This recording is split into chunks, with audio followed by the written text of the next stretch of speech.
Tip for you today, huwag mong hanapin ang madali. Ang hanapin mo, ano yung tamang proseso na kailangan mong daanan para maging successful ka. Walang shortcut, kasi hindi success ang lalapit sa'yo.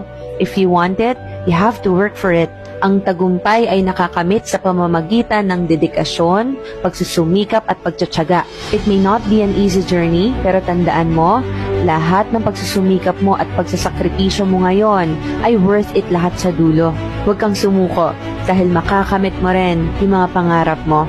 God bless you.